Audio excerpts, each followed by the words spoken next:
In 1956, Britain faced having to devalue its currency after America cut off financial support during the Suez Crisis. The empire collapsed overnight. Not from war, not from revolution, from debt. And right now, the United States is following the exact same script Britain read 70 years ago. Here's what keeps me up at night. As of January 7, 2026, total gross national debt is $38.43 trillion. That's $112,966 for every single American. The rate of increase averaged $8.03 billion per day. And we're paying for it. The Treasury paid out $92 billion a month in net interest on the national debt in the final 3 months of 2025. The Congressional Budget Office reported. That's 13% higher than the year prior. Your savings, your retirement, your children's future, all vulnerable to the same financial guillotine that ended British global power in a single humiliating moment. Let's rewind to when Britain ruled the world. In 1851, the Crystal Palace exhibition showcased British dominance. During the next 20 years, Britain experienced the fastest sustained annual growth in GDP per capita in its history, a then staggering 2.06%. They manufactured everything. They controlled the seas. They printed money backed by the largest empire in human history. British currency was the dollar of its day.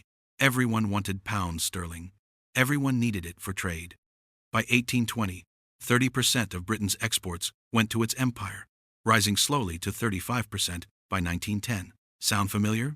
Britain thought it was invincible. They had colonies on every continent. They had the Royal Navy. They had centuries of accumulated wealth. But they made one catastrophic mistake. They kept spending like an empire while going broke like a banana republic.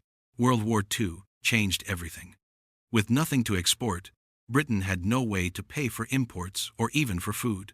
To make matters worse, within a few weeks of the surrender of Japan, on September 2, 1945, U.S. President Harry S. Truman, as he was required to do by law, ended Lend-Lease, upon which Britain had depended for its necessities as well as its arms. John Maynard Keynes had to beg. He had to negotiate a $3.75 billion loan from the United States and a smaller one from Canada. In international terms, Britain was bankrupt. But here's the thing. Britain still acted like a superpower. They still maintained military bases worldwide. They still tried to control their colonies. They were hemorrhaging cash they didn't have. At the time, the British economy was struggling, a situation that was made worse as its empire and the revenue it provided dwindled. All of this put the United Kingdom in a vulnerable financial position as a debtor nation. The pound sterling was under pressure. Britain needed foreign currency reserves desperately. Every week, every day, the Bank of England watched its reserves drain away. And then came Suez. Stop right here, because this is where it gets personal for you. The US dollar share of global foreign exchange reserves slipped to multi-decade lows in 2025, with the dollar falling nearly 9%. Central banks worldwide are quietly dumping dollars. They're buying gold instead. They're diversifying into yuan, euros, anything but dollars. When Britain lost reserve currency status, everything collapsed. Is America next? July 26, 1956. Egyptian President Nasser nationalized the Suez Canal. This canal was Britain's economic lifeline.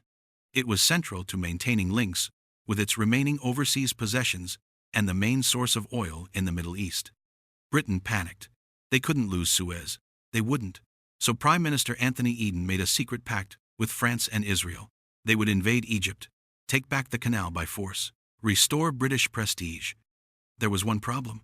They didn't tell the Americans. And in 1956, when it decided to invade Egypt, the British had large debts mounting.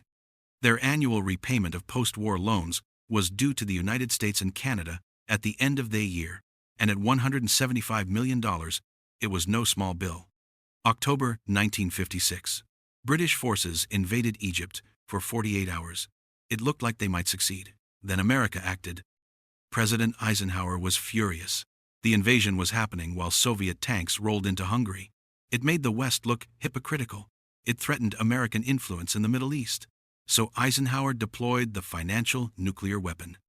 Appalled that military operations had begun without his knowledge, U.S. President Eisenhower put pressure on the International Monetary Fund to deny Britain any financial assistance. Eisenhower blocked IMF loans. He threatened to dump British pounds. He froze credit lines. This led to economic panic in the first week of November 1956 and resulted in tens of millions of pounds being lost from the country's reserves. A very big loss. Over $100 million August on the reserves, Britain's chancellor warned. Britain couldn't breathe, couldn't import oil, couldn't import food. The currency was collapsing. By 1956, Britain was grossly over-leveraged and dependent on further international borrowing to maintain its standard of living. The United States owned $3.75 billion in British debt as a result of the Anglo-American Loan Agreement of 1945, while the entire foreign currency reserve of Britain in October 1956 was equivalent to $2.2 billion. They owed more than they had. Game over. With few options, the British Prime Minister Anthony Eden reluctantly accepted a UN-proposed ceasefire. The invasion lasted 2 days. The humiliation lasted forever. Within months, Anthony Eden resigned in disgrace. The British Empire began its terminal decline. By 1971, Britain had withdrawn from almost all territories east of Suez. But the real damage was invisible, psychological. The world had watched America financially destroy its closest ally in 48 hours. No shots fired, no bombs dropped, just money. The crisis had a serious impact on Britain's international relationships. Commonwealth nations questioned their loyalty. Trading partners looked elsewhere.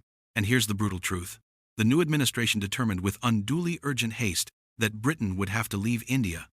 This decision was announced on June 3, 1947, and British administration in India ended 10 weeks later, on August 15. The decolonization accelerated. Burma, Ceylon, Malaya, Ghana, Kenya, Nigeria. One by one, the pieces fell away. Britain couldn't afford an empire anymore. The creditor had become the debtor. The empire had become the dependent. Deindustrialization, or the loss of heavy industry, especially coal mining, shipbuilding, and manufacturing, grew worse after 1970 as the British economy shifted to services. Manufacturing collapsed, living standards stagnated. Britain's catch-up potential was fairly limited. Germany and France raced past them economically. The nation that once ruled a quarter of the globe became a mid-tier European power, struggling with strikes, inflation, and declining relevance. Now think about America in 2026. The United States national debt has reached a precarious milestone, hitting 100% of gross domestic product, according to the Committee for a Responsible Federal Budget.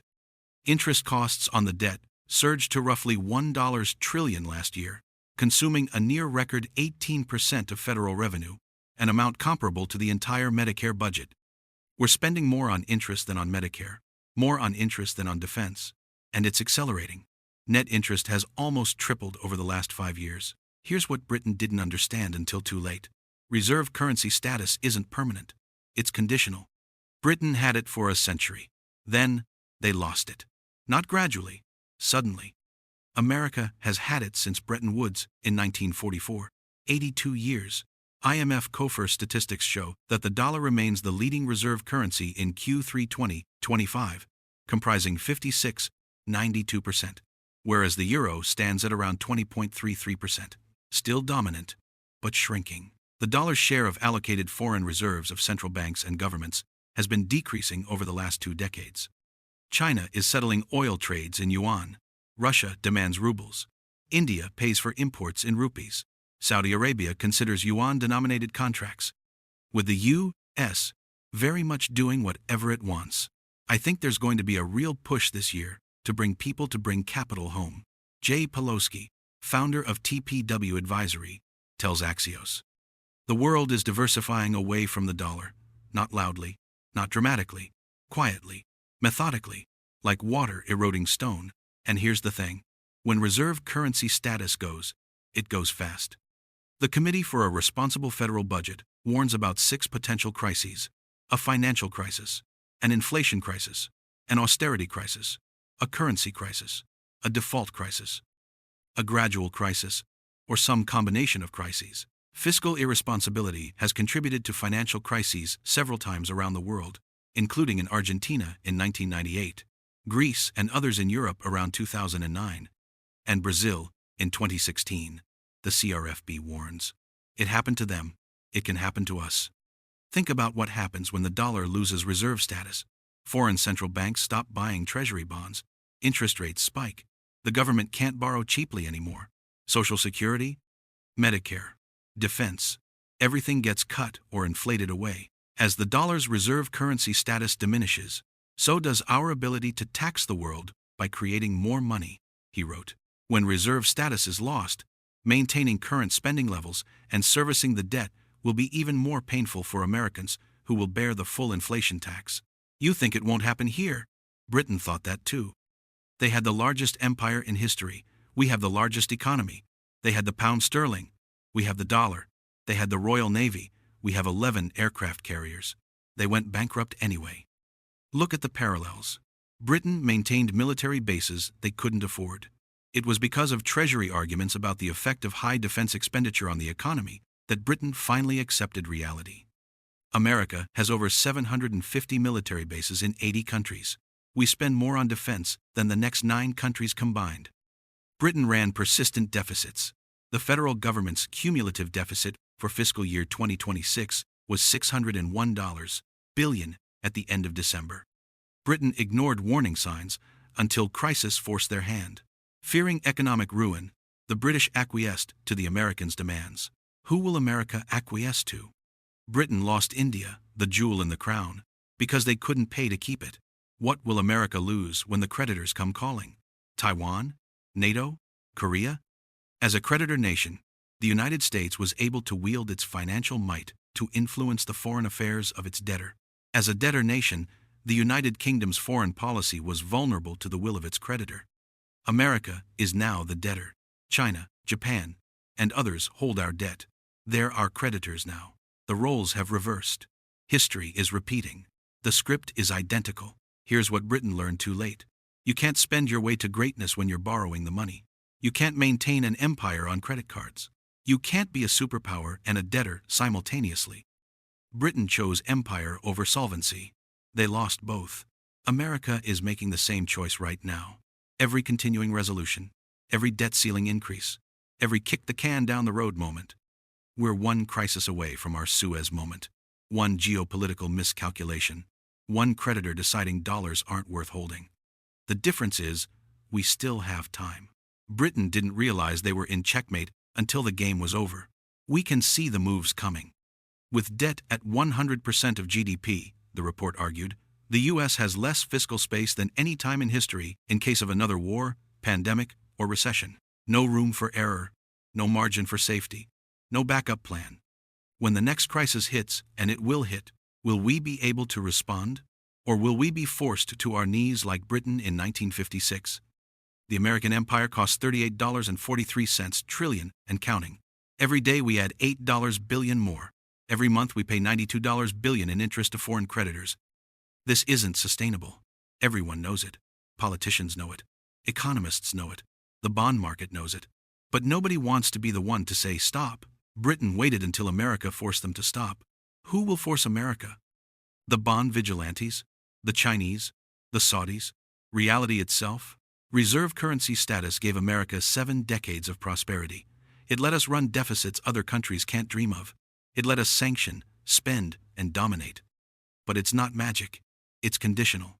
And the conditions are deteriorating.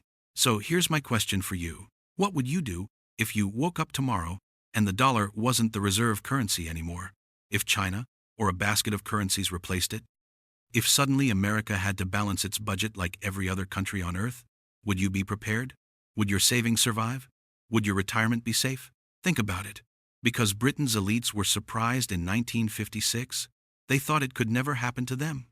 Don't make the same mistake. What would you do?